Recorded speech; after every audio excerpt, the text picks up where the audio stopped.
Hello, আসসালামু আলাইকুম viewer. আজকে দেখাবো যে ছেঁচা গোশ বা গরুর মাংসের ছেঁচা মাংস। সেটার রেসিপি। আমি ফার্স্টে মাংসগুলো ধুয়ে বাটার মধ্যে আমি ভালো করে ছেঁচে নিব। ছেঁচে নিয়ে আবার ধুয়েছি। ধোয়ার পর আবার মনে করেন এখানে আমি মাংসগুলা রেখে দিব।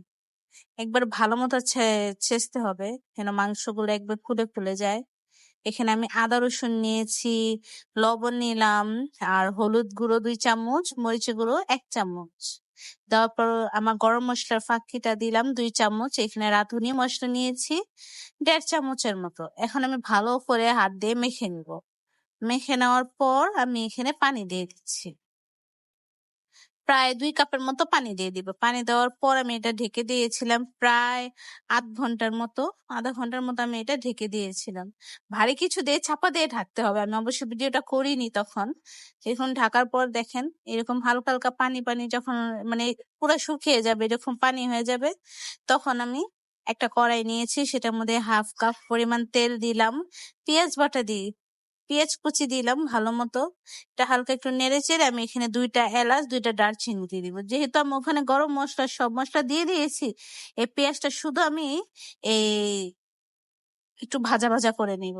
ভাজা ভাজা করার পর যখন দেখেন এরকম কালার হয়ে আসবে, ব্রাউন ব্রাউন কালার, তখন আমি এটার মধ্যে দিয়ে দিব মাংসগুলো।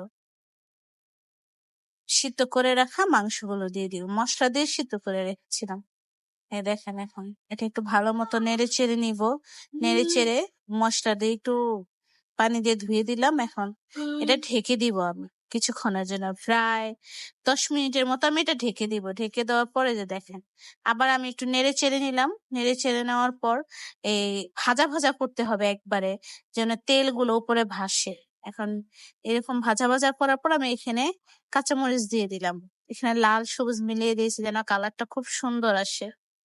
আপনারা অবশ্যই আমাকে জানাবেন এই ভিডিওটা কেমন হয়েছে। Please subscribe my channel and support me. দেখেন, লুক এট দ্য কালার, কত সুন্দর হয়েছে এটা। গরু গোশ ছেঁচা ভাজাও বলতে পারেন, গরু গোশ এই ছেঁচা